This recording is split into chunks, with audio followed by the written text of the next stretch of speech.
अपार ऊर्जा से भर जाते हैं। इसके बाद कर रहे हैं महामृत्युंजय मंत्र।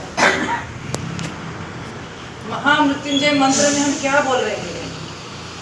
हमारा जीवन सुगंधित हो जाए, हमारा जीवन पवित्र हो जाए, ऐसा हम भगवान से आह्वान करते हैं, दैवी शक्ति का आह्वान करते हैं हम।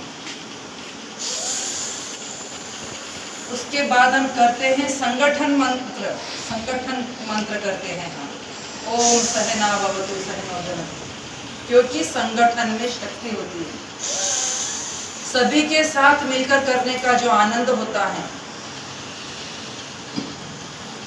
उसका मंत्र हम करते हैं संगठन मंत्र। उसके बाद करते हैं हम हमारे जीवन को ज्योतिर्मय बना दो ईश्वर।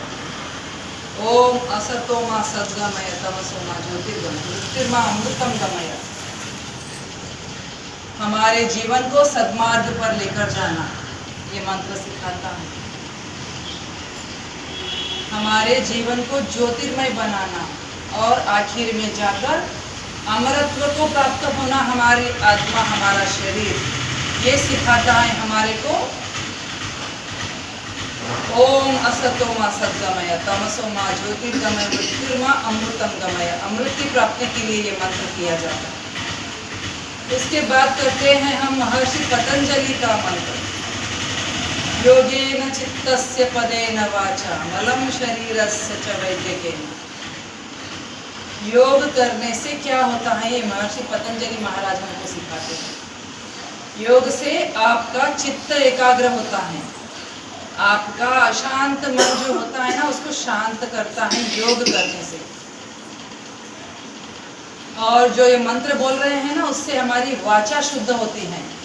जो हमारी संस्कृत भाषा है ना, वो हमारी वाचा शुद्ध करती है, हमारी भाषा शुद्ध करती है।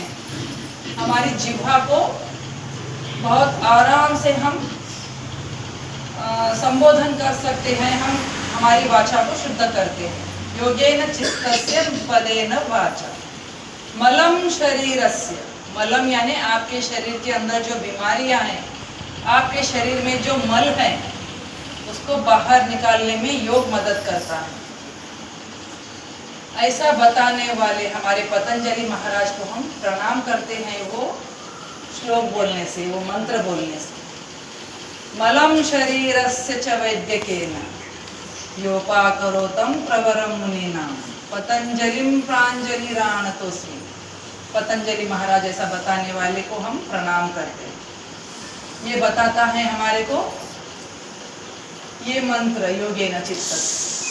उसके बाद जाते हैं हम आगे सारे देवी देवताओं को आह्वान करने के लिए।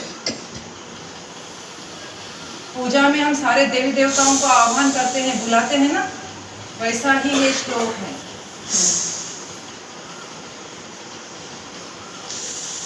तो सारे देवताओं को आह्वान करके हम प्राणायाम की शुरुआत करते हैं, भस्त्रिका प्राणायाम।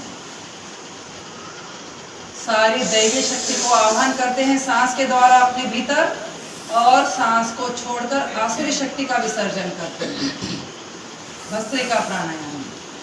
उसके बाद धीरे धीरे प्राणायाम की सीढ़ी को हम चढ़ते चढ़ते चढ़ते चढ़ते ध्यान और समाधि की ओर बढ़ते हैं। तो ये फायदा होता है ध्यान और समाधि करने का। यम नियम आसन प्राणायाम प्रत्याहार धारणा ध्यान समाधि, ये अष्टांग योग हमारे को महर्षि पतंजलि महाराज ने बताया, 8 अंगों में विभाजित किया।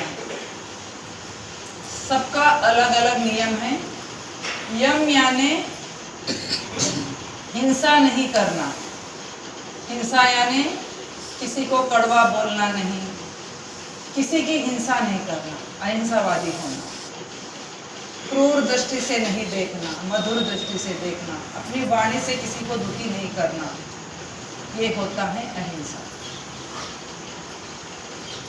नियम यानी हमारे नियम का पालन करना, हमारे घर की स्वच्छता का नियम से पालन करना, हमारे शरीर की स्वच्छता का नियम का पालन करना, योग ध्यान नियम से करना, समय पर खाना पीना नियम से रहना, नियम से सोना नियम से उठना, ये नियम सिखाता।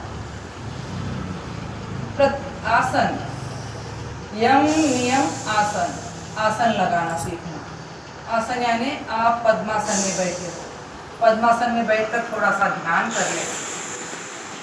ईश्वर की पूजा करने के बाद ईश्वर का स्वरूप अपने भीतर उतारना, ये ध्यान की अवस्था होती है। अच्छे विचारों का चिंतन करना, ईश्वरीय कृपा को अनुभव करना, ये होता है प्रत्याहार, धारणा, अच्छे विचारों को धारण करना। आसन, नियम, प्राणायाम, प्राणों को आराम देने वाला प्राणायाम।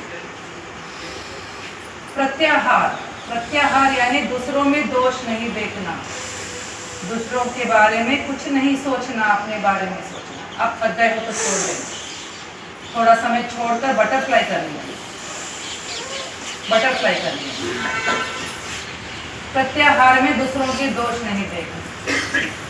धारणा, आप अपने अच्छे विचारों को धारण करना।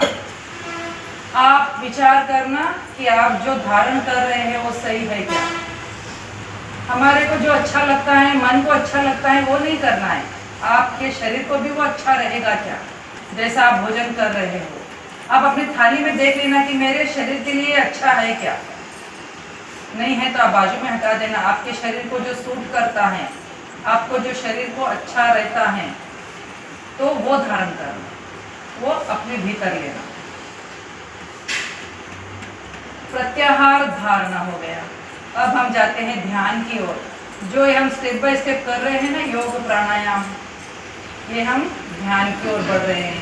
हमारा ध्यान लगता है, हमारा मन एकाग्र होने लग जाता है और हम समाधि की ओर बढ़ने लग जाते हैं। समाधि में अपार आनंद की अनुभूति करते हैं। ये हैं 8 अंग योग के, अष्टांग योग भागों में विभाजित किया हुआ ये 8 अंग हैं योग के। इस तरह से हम योग प्राणायाम करना चाहिए। नियम से अपने भीतर सरलता ला लेना।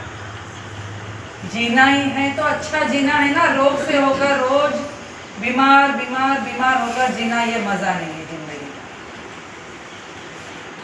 क्यों रोग लगाना, तो नियम के साथ जुड़ के रहना, अपने आप को स्वस्थ बनाए रखना और दिन में बराबर 5 से 7 बार बोलते रहिए, मैं स्वस्थ हूँ, मैं स्वस्थ हूँ, मैं पूर्ण रूप से स्वस्थ हूँ। अपने आप में आत्मविश्वास बढ़ाइए, आपका आत्मबल जगाइए। आप बहुत शक्ति से परिपूर्ण हो अंदर तक, वो शक्ति को जगाइए। आप स्वस्थ हो सकते हो। योग में आने के बाद में डायबिटीज कोई बड़ी बीमारी नहीं है, मोटापा कोई बड़ी बीमारी नहीं है। साधारण तरीके से जब हम रोज नियम से कुछ ना कुछ सीखेंगे तो हमारे शरीर को लाभ करने वाला ही है। इस तरह से हमें योग करना है। चलिए पाँव को खोल देते हैं।